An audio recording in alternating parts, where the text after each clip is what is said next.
তো WhatsApp family, তো last এপিছ'ডত আপোনালোকে দেখা পালে যে আমি কেনেদৰে গেংটকৰ পৰা লাচেন পালোঁহি আৰু এইটো এপিছ'ডত আপোনালোকক লৈ যাম নৰ্থ ছিকিমৰ আটাইতকৈ ধুনীয়া আৰু ফেমাছ ঠাইডোখৰলৈ, যাৰ নাম হৈছে Gurudongmar lake.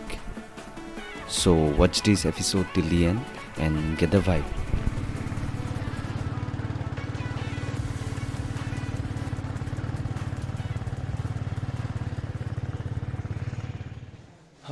Good morning once again from Lachen. আৰু এতিয়া ৰাতিপুৱা 5:30 বাজিছে আৰু এতিয়াহে আচলতে এটা ছিকিম অহা লিখা লাগিছে। মানে টেম্পাৰেচাৰ এতিয়া 13 ডিগ্ৰী হয় ইয়াত আৰু বিৰাট ঠাণ্ডা পৰিছে। আজি অনুভৱটো হৈছে যে আমি এনেকুৱা এটা জেগালৈ আহিছোঁ। আৰু এতিয়া কালি কোৱা নিচিনাকৈ এতিয়া ভিউটো দেখাম। ৰাতিটো একো দেখা নাপালোঁ, এতিয়া দিনৰ ভিউটো চাম আমাৰ হোটেলৰ পৰা, যোনটো ইক'নেষ্টৰে আমি হোটেলত আছিলোঁ। তো সেইখনৰ পৰা আমি ভিউটো দেখাম। বিৰাট এটা ধুনীয়া ভিউ আহিছে। So are you ready? So here, 1, 2, 3.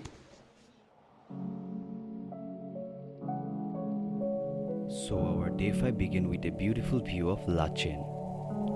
So Lachen is a beautiful town in North Sikkim at an elevation of 2,750 meters.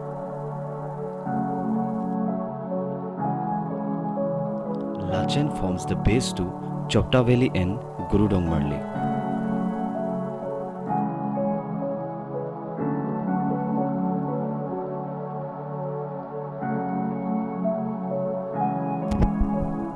আন কেইদিনৰ দৰে আজিও দিনটো আৰম্ভণি হ'ল এটা ধুনীয়া ভিউ আৰু একাপ ৰঙা চাহৰ সৈতে।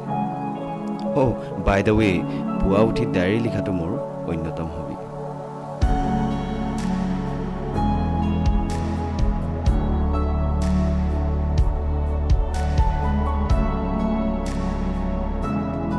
তো গাইজ, আমি ৰেডি হ'লোঁ এতিয়া গুৰুডংমাৰ লেক ফালে যাবলৈ, এক্সপ্ল'ৰ কৰিবৰ কাৰণে। আৰু এইটোৱে আছিলে আমাৰ কালি, এইখনেই আছিলে আমাৰ হোটেলখন ইক'নেষ্ট। আৰু আপোনালোকে যদি আহিব বিচাৰে বা কোনোবা আহে, এতিয়া আচলতে কি হয়, গুৰুডংমাৰ লেকলৈ যাওঁতে আপোনালোকে যিখিনি পাছ আছে, আপোনালোকে থংমু যোনটো চেকপ'ষ্ট আছে তাত আপোনালোকে ষ্টাম্প মাৰি দিব, নহ'লে আপোনালোকক কি হয় ঘূৰাই পঠিয়াব। তো আমাক এই স্থানীয় এজনে আমাক ইনফৰ্মেশ্যনটো দিলে আৰু তেওঁক সেইকাৰণে ধন্যবাদ জনাইছোঁ। নহ'লে আমি হয়তো ঘূৰি আহিবলগীয়া হ'লহেঁতেন। কালি দুজনমান বাইকাৰ্ছ গৈছিলে, তো ঘূৰাই পঠিয়ালে। তো আপোনালোকে তাতে ষ্টাম্পটো মাৰি নিব আৰু বাকী একো টেনশ্যন নাই।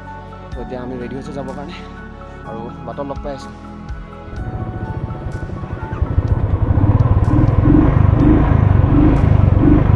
Okay, ready?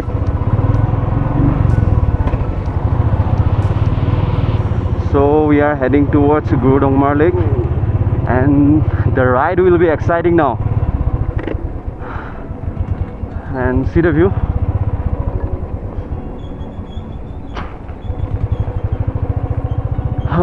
লাইফত ইয়াতকৈ আৰু কি লাগে, এনেকুৱা এটা মাজে মাজে এনেকুৱা এটা ফিল, এনেকুৱা এটা মজা।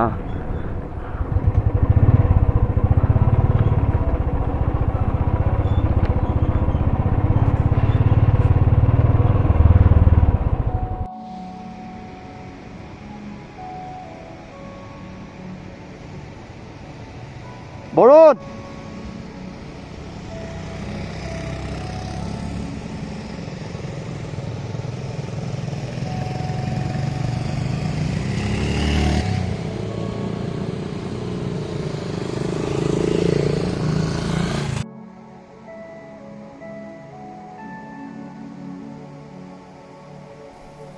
লাচেনৰ পৰা যিমানেই আগলৈ আগবাঢ়িছিলোঁ সিমানেই লেণ্ডস্কেপবোৰ সলনি হ'ব ধৰিছিল। লাহে লাহে সেউজীয়াবোৰ আঁতৰি শুকান পাথৰে ঢাকি ৰখা পৰ্বতবোৰ জিলিকি পৰিছিল।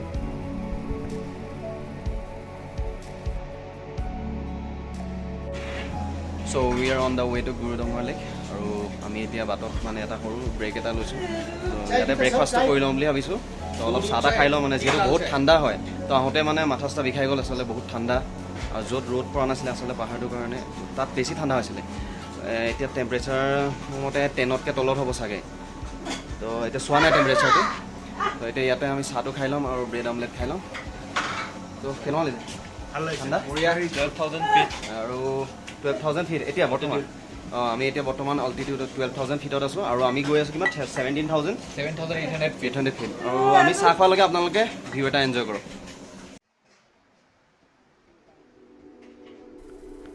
তো থংগু চেকপোষ্ট পোৱাৰ আগত এটা সৰু চাই ব্ৰেক ল'লোঁ। যিহেতু এলিভেশ্যন হাই হোৱাৰ লগে লগে ঠাণ্ডাও বাঢ়িব ধৰিছিল আৰু ইমান এটা ধুনীয়া স্পটত নৰখিনো কেনেকৈ পাৰি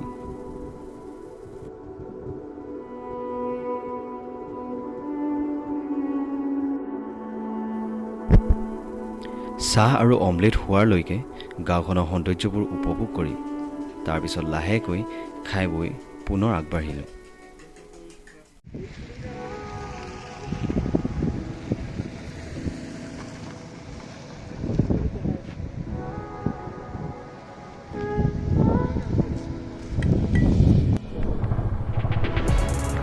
ব'ল আগত খালি তোমালোকে অকণমান ৰখি দিবা মই ৰখি দিম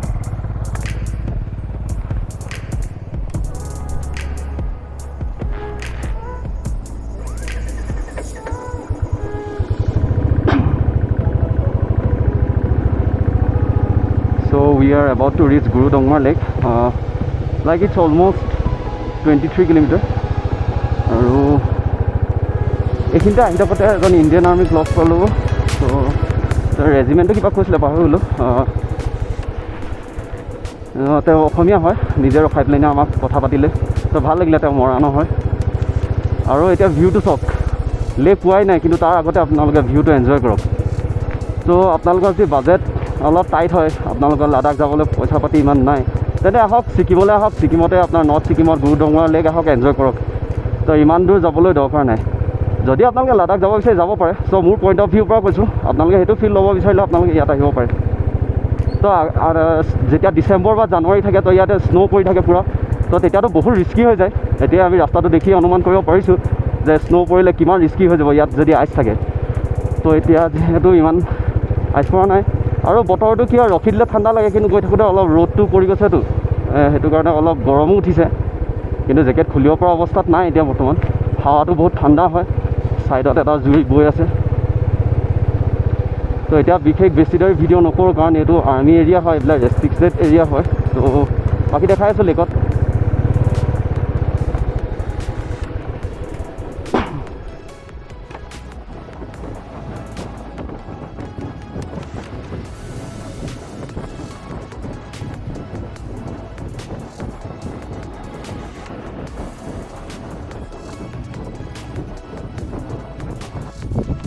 আমি এতিয়া গুৰু ডংমাৰ লেকলৈ আৰু 4 কিলোমিটাৰ আছে তো মাজত আছোঁ আমি তো চবফালে এইটো এটা ডাঙৰ ভেলী হয় তো চাওক আৰু এইখিনিতে যোনবোৰ ছাইনবোৰ্ড আছে ছাইনবোৰ্ডখনৰ পৰা আমি এইটো চাইডে যাব লাগিব তো আমাৰ লগৰ দুটামান এইফালে চিধা গুচি গ'ল তো এইফালে নহয় আচলতে গুৰু ডংমাৰ লেকটো এইফালে যাব লাগিব এইটো যোনটো ৰাস্তা আছে আৰু চাওক এতিয়া বৰুণ আগবাঢ়ি গুচি গ'লগৈ তাৰ কাৰণে ৰৈছে আৰু ইয়াত মানে এতিয়া টেম্পাৰেচাৰ কিমান হ'ব মই আন্দাজ কৰিব পৰা নাই 0টো হ'বই চাগে বিৰাট ঠাণ্ডা পেলাই আছে and this is the 360 view okay see you in Gurudongmar চ' আমি পাই গ'লোঁ ফাইনেলি আমি গুৰু ডংমাৰ লেক পাই গ'লোঁ আৰু আমাৰ পিছফালে এইটো গুৰু ডংমাৰ লেক তো কিমান দিনৰ সপোন আছিলে তো ফাইনেলি আমি ছাকচেছফুলি আমি ইয়াত ভাল লাগিবলৈ পাই গ'লোঁ আৰু একো প্ৰব্লেম হোৱা নাই তো কিন্তু আহোঁতে কি আছে ইয়াত যিহেতু প্ৰেছাৰটো অলপ কম হয় আৰু অক্সিজেনো কম কি হয় বাইকবিলাক মানে উঠিবলৈ অলপ কষ্ট হৈছে আৰু 1 নম্বৰ লগাওক 2 নম্বৰ লগাওক মানে যেন তেন উঠিছে আৰু গাড়ীবিলাক আৰু এতিয়া আমি অলপ ভিউটো এনজয় কৰোঁ আপোনালোকেও এনজয় কৰক অলপ ড্ৰোন নাই যদি অলপ 2-এটা চিনেমেটিক শ্বট দিবলৈ ট্ৰাই কৰিম তো এনজয় কৰক আপোনালোকে ব'লা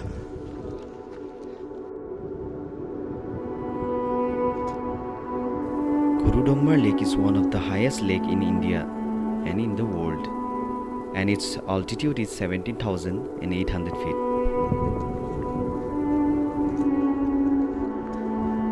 বুদ্ধিষ্ট শিখ আৰু হিন্দুসকলৰ কাৰণে এইটো এটা পবিত্ৰ ঋণ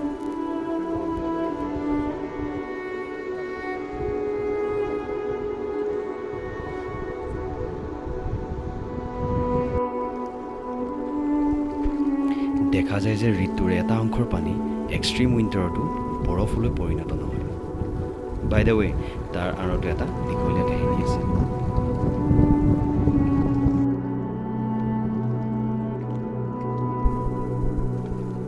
লোকবিশ্বাস মতে এবাৰ যেতিয়া গুৰু ডংমাৰ সেই লেকটোৰ কাষেৰে গৈছিল তেতিয়া তেওঁ দেখা পাইছিল যে সেই লেকটোৰ পানী সম্পূৰ্ণভাৱে গোট মাৰি আছিল যাৰ কাৰণে ওচৰে পাজৰে থকা জীৱ জন্তু আৰু পক্ষীবোৰৰ পানী খোৱাৰ সমস্যা সৃষ্টি হৈছিল তেতিয়া তেওঁ হাত ফুৰাই লেকটোৰ এটা অংশৰ বৰফ গলাই পানীলৈ পৰিণত কৰিছিল আৰু তেতিয়াৰ পৰা সেই লেকটোৰ নাম গুৰুডংমাৰ লেক হৈ পৰিছিল।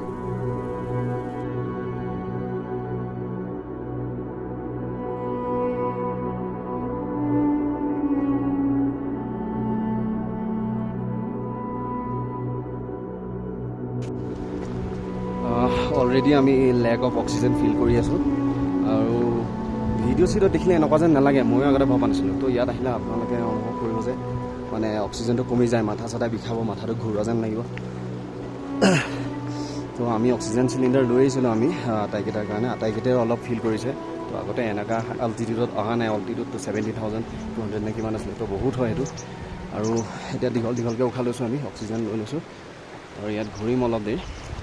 আৰু এতিয়া ফ্ৰিজ হৈ থকা নাই, এক্সট্ৰিম উইণ্টাৰত এই লেকটো ফ্ৰিজ হৈ যায়। তো বাকী দেখাই আছোঁ।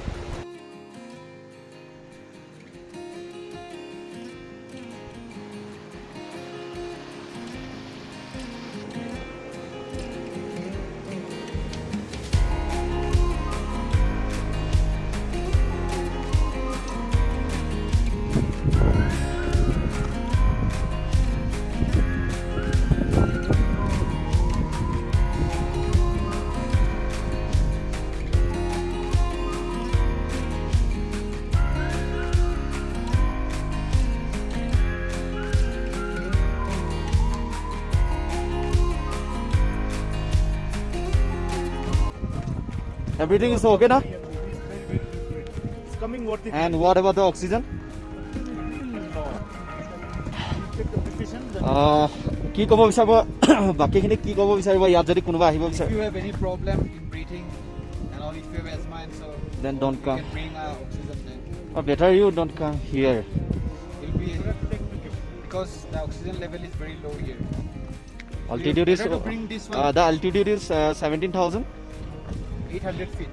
17,000. and আজি আমি বুজিছোঁ তো আজি আমি বুজিছোঁ যে ইণ্ডিয়ান আৰ্মি ইমান ইয়াত মানে কেনেকৈ বৰ্ডাৰত মানে ইমান ঠাণ্ডাত আৰু ইমান এটা ল' এল্টিটিউড হাই এল্টিটিউড মানে ইমান কষ্ট কৰি থাকে।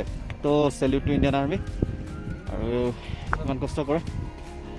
তো অনেষ্টলি চেলিউট ফ্ৰম হাৰ্ট। তো আমি আজি এদিন আহিয়ে ইমানটো অৱস্থা বেয়া হৈ গৈছে আমাৰ। তো তেওঁলোকেতো দিন ৰাত, আৰু ইয়াতো এতিয়া স্ন' পৰা নাই। স্ন' হ'লেতো এই গোটেই লেকটো আধাটো ফ্ৰিজ হৈ যায়, বাকীটো আপোনালোকে জানে হিষ্ট্ৰীটো। তো এটা পাৰ্ট ফ্ৰিজ হৈ যায়, এটা পাৰ্ট নহয়। তো বহুতখিনি হিষ্ট্ৰী আছে ইয়াৰ। So' we are leaving now and we are heading back to Lachen. আমি প্লেন কৰিছোঁ যে কালাপথাৰলৈ যাম বুলি, কিন্তু কালাপথাৰ বন্ধ আছে বুলি কৈছে।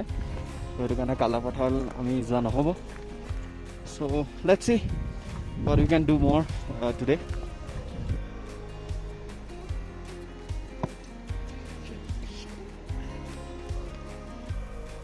হ্ৰদটোৰ কাষে কাষে অলপ ফুৰি কিছু সময় কটোৱাৰ পিছত উভতনিৰ পথ ল'লোঁ।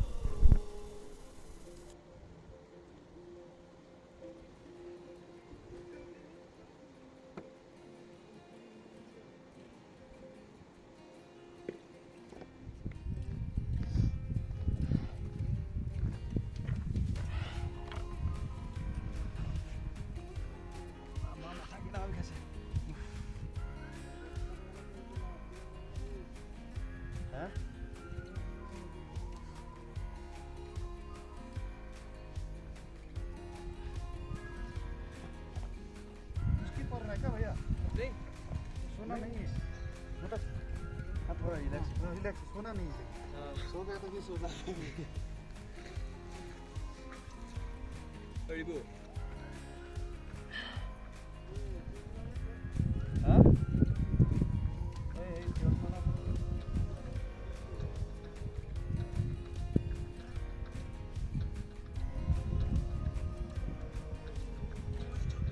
বাসলেন ইয়ার দিলেন খাবলে কাট এটা দিদি আম বন্ধু মিলে আইছে ওই নিবি তুই না দিও আলা অবস্থা বেয়া আছে কুইটা দিদা ওই দিবাবে ওই না কত তা দিবাই নাই কিন্তু রিল্যাক্স হলো নাও অপশন দেখবা হেই হইব না আমু কি দিদা খাটো বেরা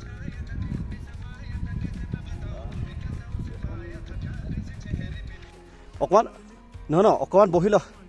অকণ বহি লওক, বাইক চলাব দিগদাৰ হ'ব ন, অকণমান বহি লওক। আৰু এই খালি শুই নিদিব মানে, অকণমান সেই অক্সিজেনটো সেই তাক দি দিয়কচোন। নহয় মোৰ এতিয়া ৰিলেক্স হৈ গ'ল ন, মই এইখিনিত অকণমান বহি দিলোঁ। ইয়াত বহি দিয়ক না, সেইখিনিতে বহি দিয়ক। অকণমান উশাহটো হেৰিকৈ লওক ন, ৰিলেক্স হৈ যাব। মোৰো হৈছিলে।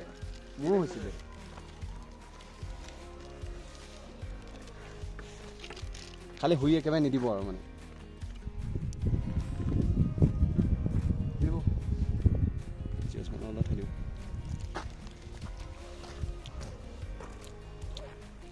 সেইটো অকণমান তাক দি দিয়া।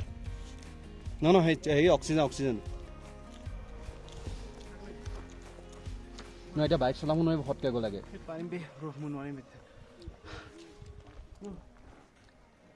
ৰ'ব অলপ ৰিলেক্স হৈ যাব, পটকৈ বাইক চলা দিগদাৰ হ'ব ন।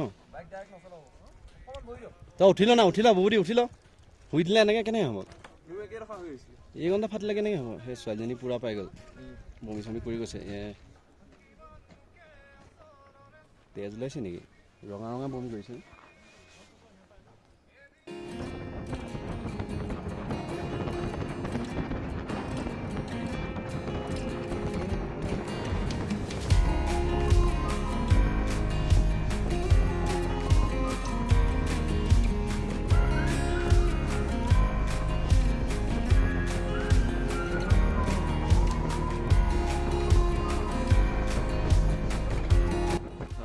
আমি পাই গ'লোহি আকৌ লাচেন। তো কালি যিখন হোটেলত ষ্টে' কৰিছিলোঁ সেইখনতে আকৌ আহিলোঁ, ইক' নেচাৰেল হোটেলত। আৰু আমি প্ৰায় 4-5মান বজাত পাই গ'লোহি গুৰডংমাৰ লেকৰ পৰা উভতি আহি। আৰু আপোনালোকেতো জানে Gurudongmar is one of the highest in the world, আৰু ইণ্ডিয়াৰ হায়েষ্ট হয় লেকটো। তাত গৈ আচলতে চবৰে অৱস্থাটো অলপ বেয়া হৈ গ'ল।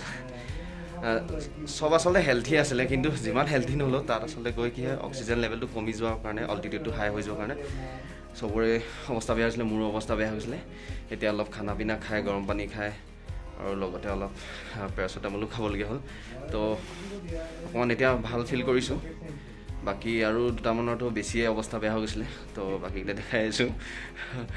ৰেষ্ট ইন পিচ হ'ব খুজিছিলে দেই, অলপত বাচিলে। আৰু অক্সিজেন চিলিণ্ডাৰ কেৰি কৰিছিলোঁ লাকিলি, সেইটো কাৰণে অলপ আমি এনেকৈ ভালদৰে অলপ সুস্থভাৱে বাইক চলাই উভতি আহি পাৰিলোঁ। কাৰণ সেইটো এটা বহুত চেলেঞ্জিং আছিলে, ইমান দূৰৰ পৰা আমাৰ ইমানখিনি হৈ যোৱাৰ পিছত আমি বাইকখন চলাই আহিব লাগিব।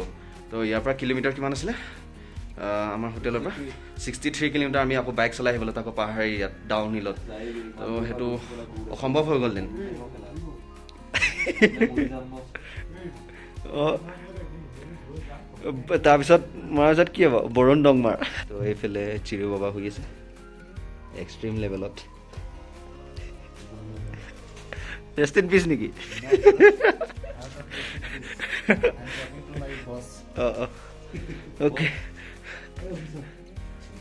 Okay okay and strongest one ন? ন' অক্সিজেন ইউজ নাই লোৱা, টেবলেট নাই খোৱা, বাটত খালি বাগৰি পৰিছিলে। এণ্ড দেছ মাই পিলিয়ন, ইটো এক্সিডেণ্ট লেভেলত গৈছিলে, অলপতে বচাই আনিছোঁ তাক, আৰু কোনোমতে ঘূৰাই নিব লাগিব ঘৰলৈ। অ'কে, তো আজি ডে 5ৰ যোনটো ব্লগ আজি ইমানতে সামৰি দিছোঁ, আৰু বাকী চব ৰাইজ শুই আছে। তো লগ পাই আছোঁ ডে 6ত।